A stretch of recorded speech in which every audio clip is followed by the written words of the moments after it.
The Ankh-Morpork National Anthem, written by Terry Pratchett and read to you by Victor.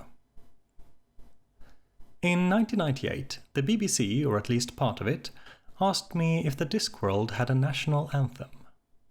I said no, but the city of Ankh-Morpork had one. And they said, "Would you write it for us?" And that led to the first ever national anthem of a fictional city-state being played nationally on BBC Radio 4 on 15th January 1999, as the rousing close to a week of programs about, yes, national anthems.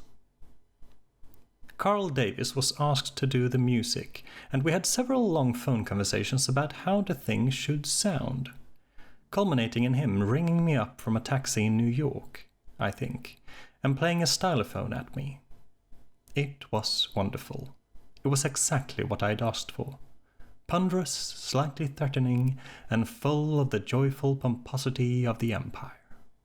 I think it was the BBC Scottish Symphony Orchestra that played it, with a wonderful soprano who tackled it cheerfully and made nher, nher, nher sound like something by Wagner.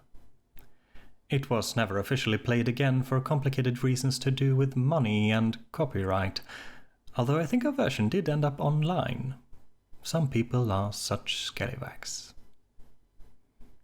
The anthem of the sprawling mercantile city-state of Ankh-Morpork was not even written by one of its sons, but by a visitor, the vampire count Henrik Schlien von Uberwald, born 1703, died 1782. Died again 1784, and also in 1788, 1791, 1802, 478, also 1821, 1830, 1861, staked 1872. He had taken a long holiday to get away from some people who wanted earnestly to talk to him about cutting his head off, and declared himself very impressed at the city's policy of keeping the peace by bribery, financial corruption, and ultimately by making unbeatable offers for the opponent's weapons, most of which had been made in Ankh-Morpork in the first place.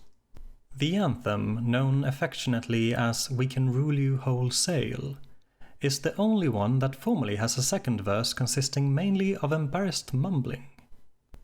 The Count, who visited many countries in the course of his travels, noted that all real patriots can never remember more than one verse of their anthem and get through the subsequent verses by going nher, nher, nher, until they reach an outcrop of words they recognize, which they sing very boldly to give the impression that they really had been singing all the other words as well, but had been drowned out by the people around them.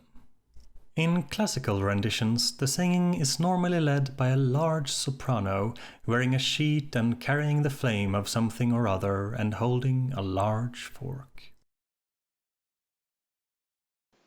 So here it is then, the world premiere of the Anthem of Ankh-Morpork. Words by Terry Pratchett, music by Carl Davis. As Carl Davis commented during the sessions, it's gone platinum already.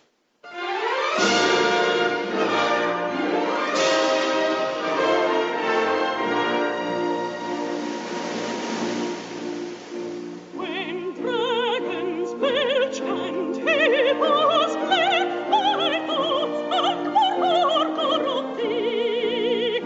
Let others boast of martial dash, for we have boldly fought with cash.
it when it's done.